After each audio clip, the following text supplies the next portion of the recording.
We're into the redistricting process, and we have been talking for literally years about how ridiculous gerrymandering is and how it needs to be stopped.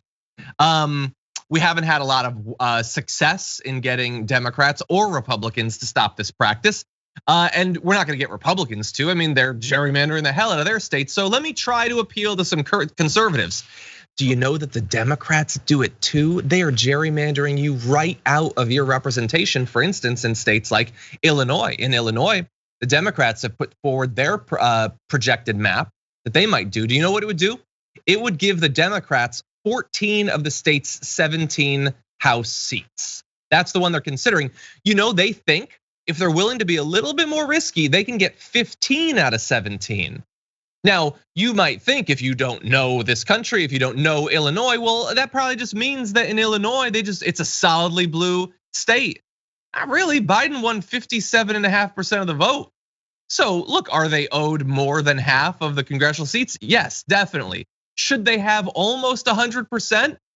I don't know. What kind of democracy do you want to have, Republicans? Do you like that the Democrats in Illinois can effectively wipe out all of the conservative thought and desire for policy in an entire state? I don't want the Democrats to be able to do that. I think we should ban the practice. But let's see if you'll come aboard on that. Nina, what do you think? Hello, somebody. Join us. Come on in. Yes. The water's just fine. No, you're absolutely right. Gerrymandering, whether it's done by Republicans or Democrats, is wrong. It erodes confidence, and it takes away from the voters the ability to choose their politicians. It allows politicians for the next decade to be able to choose their constituents. This is not how this is supposed to work. So come on in, let's have some bipartisan support for getting rid of gerrymandering across the board. Exactly. It's ridiculous. This is definitely the crucial time. You can see in this map, not only, look, redistricting can happen all over the place, but some states are gonna be losing seats, some are going to be gaining seats, and you can see sort of some of the patterns if we bring up this map. And it can be independent. Like, you do have to have districts, that's true. Just maybe we shouldn't give control over the choosing of those districts to the literal people that will be occupying those seats and those who own them. That seems like a good sort of core philosophical thing. Anyway, I want to let you know about a few of the specifics of this to give you an idea of how manipulated this is. It's not just Illinois. In 2018 in Wisconsin, former Governor Scott Walker lost by less than 30,000 statewide, or 30,000 votes statewide, a margin of just 1 percentage point. So it was a very close split election. Republicans won 63 of 99 state assembly districts. That's like damn near a supermajority, despite it being almost a perfectly split state. In Austin, Texas, where I used to live for a number of years, in the 2020 election, President Biden won Travis County, which includes Austin, by 45 percentage points. It was a crushing victory.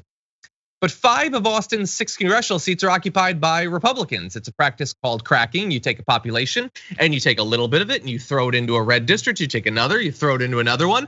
And so effectively you have millions of people living there and they don't get a say at all. It's a great practice. It's a great practice.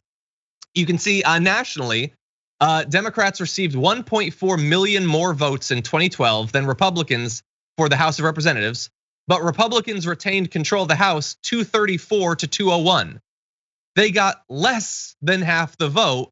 They had an overwhelming majority in the House. And look, that sort of thing is why, of course, trying to appeal to Republicans using the example of Illinois is probably not gonna work. Again, they have no faith that they can win honest, fair elections where people are engaged and vote. They believe that they have manipulated the system enough to occasionally have power and they will cling to it, unfortunately.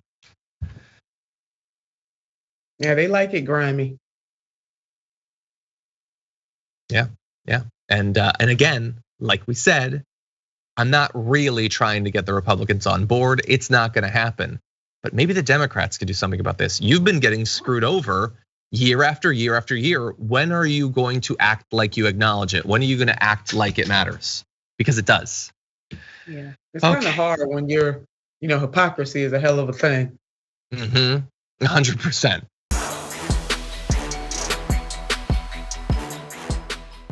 For more political news breakdowns, interviews, stories of activism, and me trying my hardest to care about the occasional big celebrity news story, subscribe to our YouTube channel at youtube.com/thedamagereport. And you can ring the bell wherever it is so you don't miss anything.